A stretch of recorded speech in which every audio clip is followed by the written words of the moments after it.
Welcome to the Nathan Nephew Show. I'm your host here, Nathan Nephew. I want to remind you, head over to nathannephew.com. Check out this show, past shows.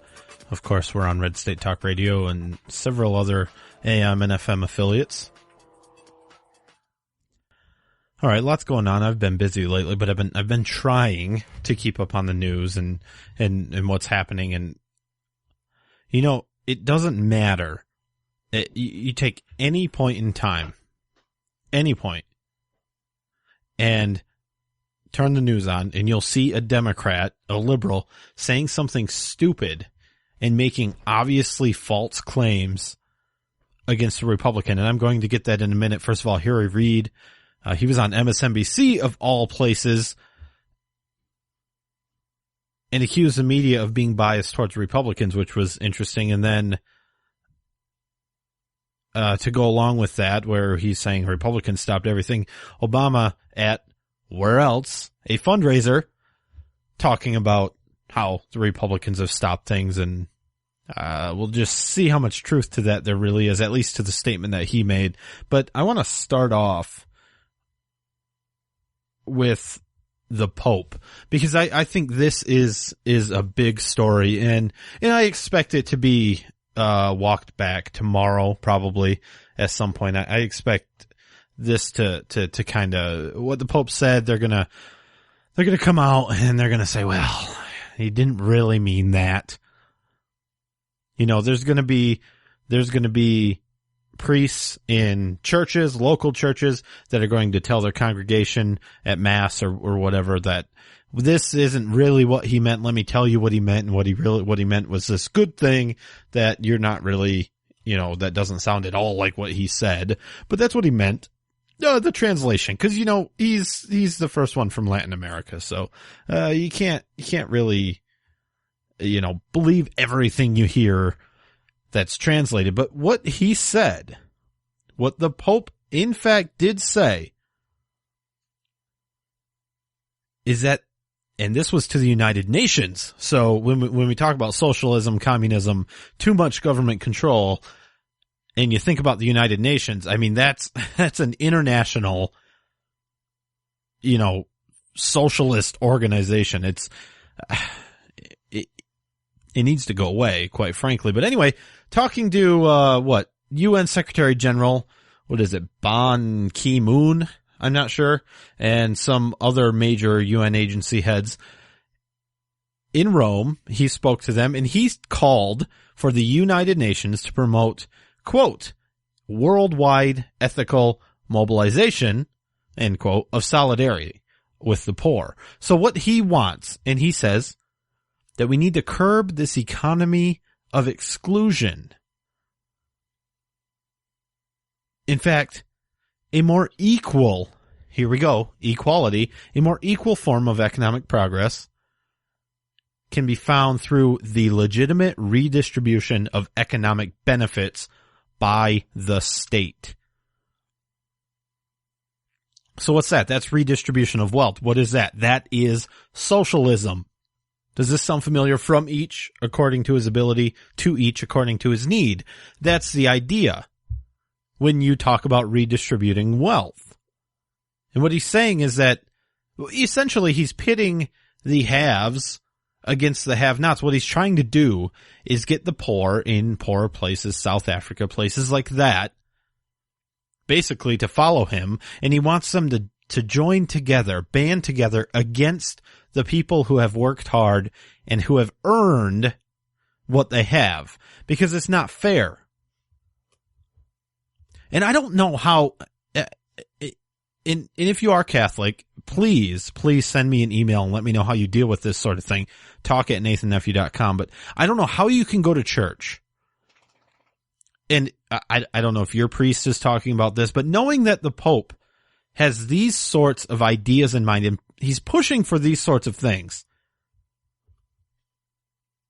He goes on and says, as well as indispensable cooperation between the private sector and civil society. The private sector is civil society. What the hell is he talking about? What is he talking about? I don't understand that. Civil society cooperating with the private sector. What is civil society? Or does he mean government? Was that lost in translation that he means government? The best way for the private sector to cooperate with government is for government to get the hell out of the way, not redistribute things, because we know that doesn't work. It's been tried, Mr. Pope. Come on. I can't imagine knowing this leader pushing for this sort of thing. I mean, Catholics, honestly, it seems like they were kind of duped in history to think that welfare was the Catholic way, that it was with the Bible's teachings, and that you need to help other people. But then they realized that no, it doesn't actually mean that we need to steal from somebody who earned it and give it to somebody else. It means to be charitable. So welfare, from a governmental standpoint, when we talk about welfare, food stamps, things that come from government, from taxpayers, that is not the way to help people. That's not the right way to do things. But now it seems like the Catholic Church, at least the Pope, who, he's up there at the top, right? Over and over again, keeps coming out and pushing for these socialist ideas, these Marxist ideas of redistributing wealth, of if you're wealthy, you don't pay enough, you need to pay more, of capitalism is causing all the problems in the world, and we need to do something to curb the economy of exclusion that is created by capitalism. Capitalism creates the opposite of an economy of exclusion. In fact, it benefits the most when everybody is included. I don't get it. I mean, I do get it. I say that all the time that I don't get it. I get it. I understand what they're saying. I just don't know why in the hell. Especially somebody as experienced. I don't know what the word is, but the Pope deals with people. So he sees what's in the real world, right? I mean, doesn't he? Does he see the difference between a nation where they are redistributing wealth, like the United States, and how that's not working out? Why doesn't he get it? I don't know. I'm going to take a quick break, and I will be right back.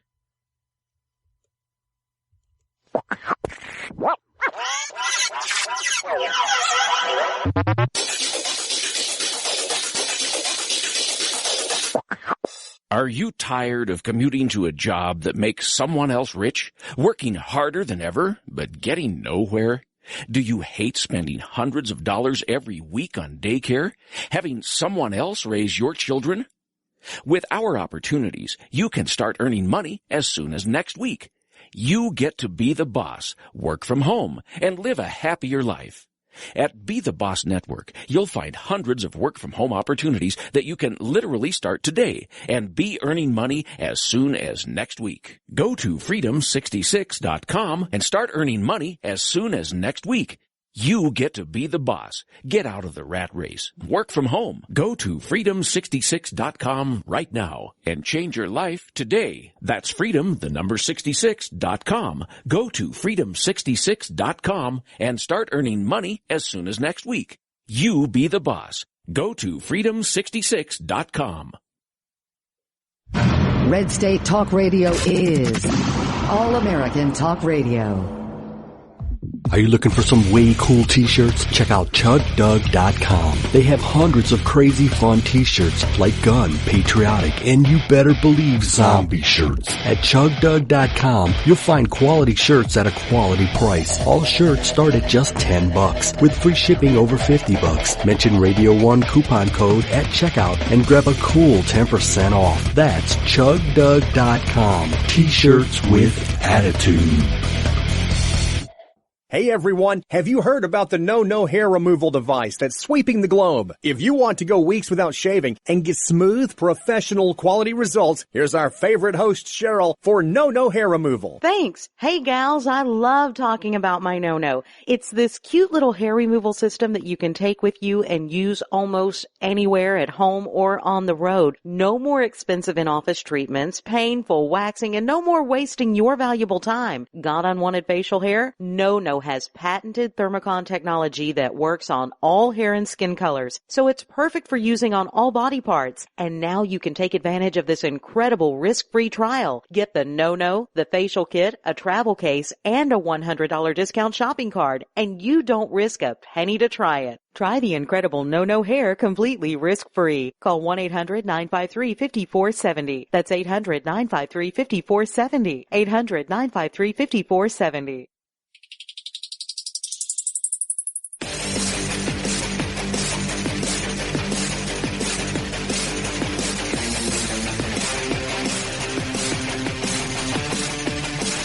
The Nathan Nephew Show.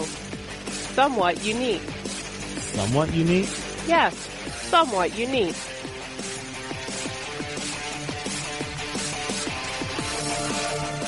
All right, this thing with the Pope, with Pope Francis that I was talking about before the break,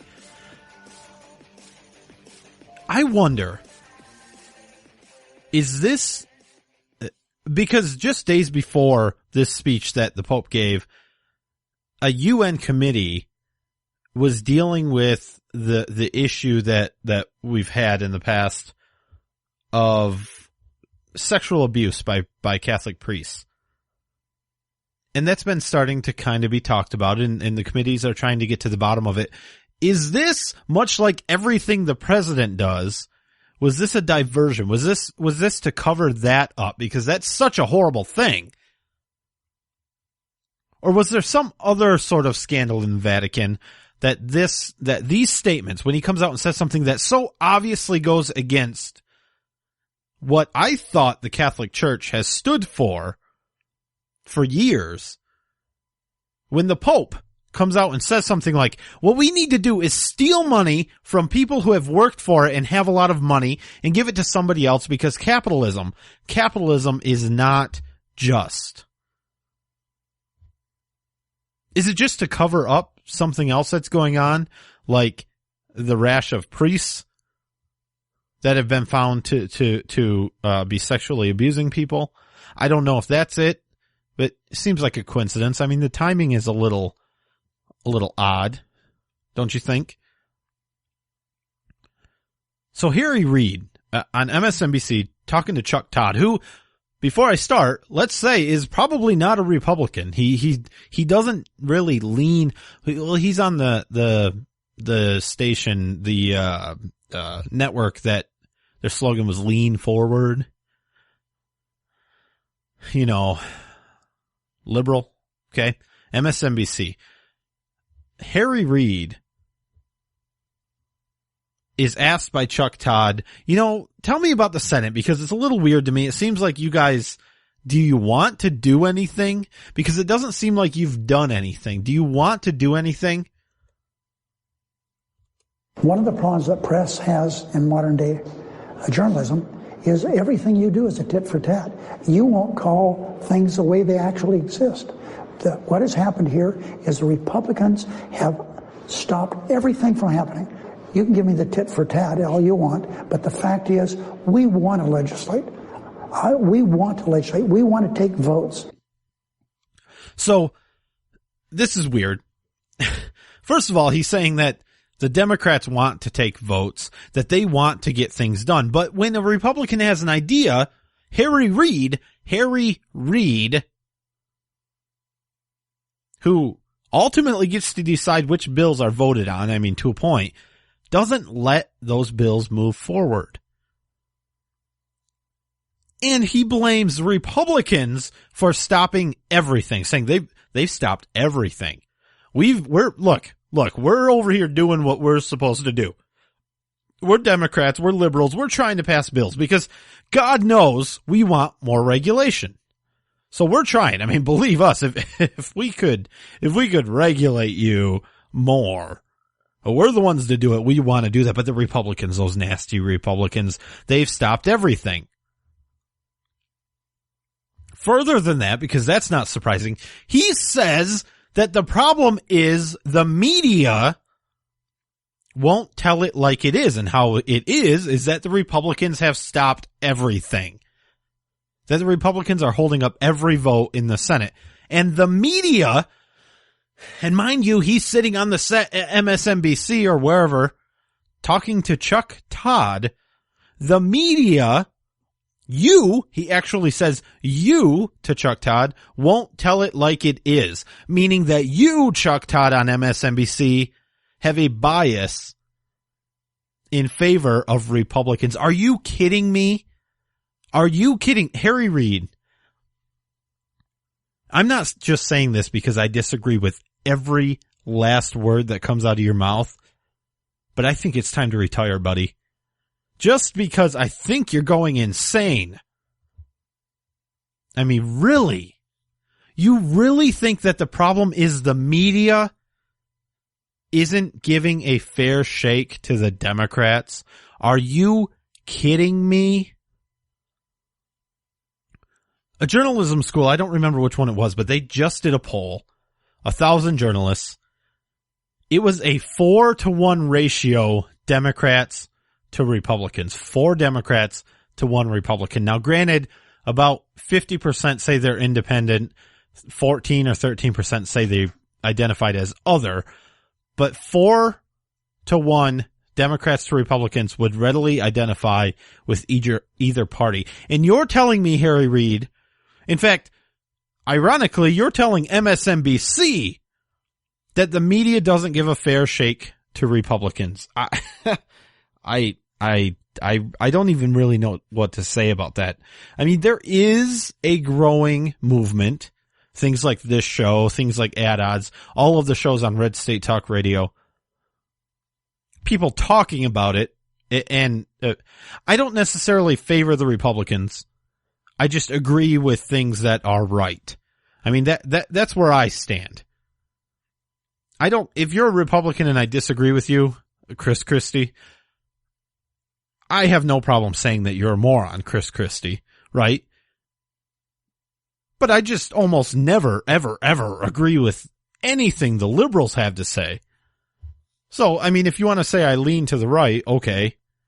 As far as a bias, I guess so. But to think the media as a whole, the mainstream media that really matters, that's in everybody's living room every night of the week, MSNBC, ABC News, CBS, CNN, to say that they lean Republican, you've got to be kidding.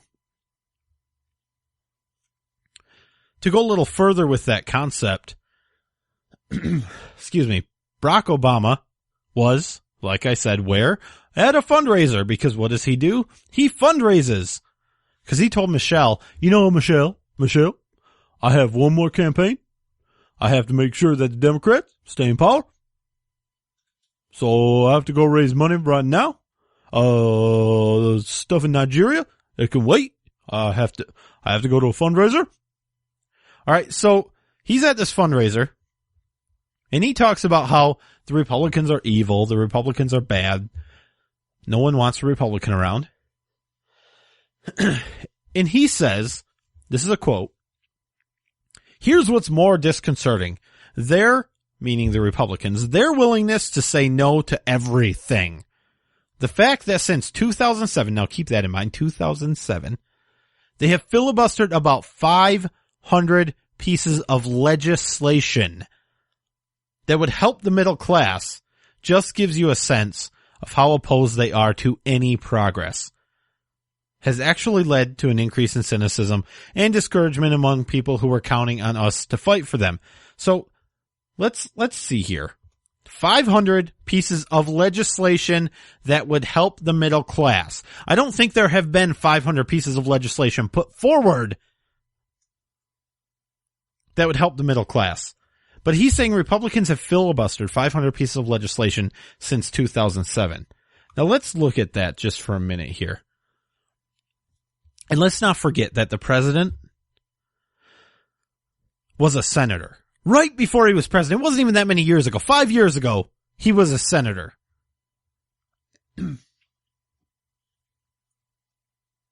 It looks like maybe 50 bills that the Republicans did, in fact, stop, filibuster, if you want to call it that, but it wasn't really a filibuster. In fact, there have only been 133 filibusters since 2007. Successful filibusters. Filibusters that actually stopped a vote. There have only been 133 of them since 2007. So to say that the Republicans alone have stopped more than 500 pieces of legislation that would help the middle class is ridiculous. Ridiculous. Now let's not forget what's even worse than that. A bunch of those were Democrats that were filibustering. On top of that, he said that there were 500 since 2007. Now remember, he was in the U.S. Senate from 2007 to 2009. So he was in the Senate when some of these took place. And in fact, President Barack Obama, then Senator Obama, voted on at least 8 of those bills to not let a vote go forward. So the exact thing that the president is at this fundraiser acting all hoity-toity to these Democrats, blaming Republicans for stopping everything, the exact thing that he's blaming Republicans for doing, he did at least 8 times in the time period. That's just from 2007 to 2009. While he was a senator, and by his own comment, he said 2007, he did it 8 times out of the maybe 130 that you can count. Now, he's confusing a filibuster, which he should know because he's a president now. He was a senator. He's confusing a filibuster, I think, with actual cloture votes, which means an end of debate and go straight to a vote, which isn't, in fact, a filibuster. There were 500 or so of those. But again, that's not all Republicans. And let's face it, how many bills, I mean, to even think, like I said, that there were 500 bills or 500 pieces of legislation that came forward that would help the middle class at all is preposterous. But I would wear it as a badge of honor to be one of those Republicans that stopped some of this regulation from coming through. I don't think it's a bad thing at all. I think we should applaud them for stopping this garbage, like a minimum wage increase or the DREAM Act or these other ridiculous things. And now, the other point to this is that he mentioned specifically from 2007, 500 pieces of legislation, a lot of these cloture votes and a lot of this filibuster that he's talking about are actually on judicial or cabinet nominees. So the actual nomination process where somebody wants to hold that up. So this is one of the most all of his lies are ridiculous, but this one is so obviously false, what he has to say, that it's absurd. Washington Post basically just said this is the most ridiculous thing he said at all because it's so obviously untrue. I mean, you can inflate numbers. If he would have said 100, okay, he's inflating numbers a little bit. 500, and to include a time period where he was actually in the U.S. Senate. I don't get it.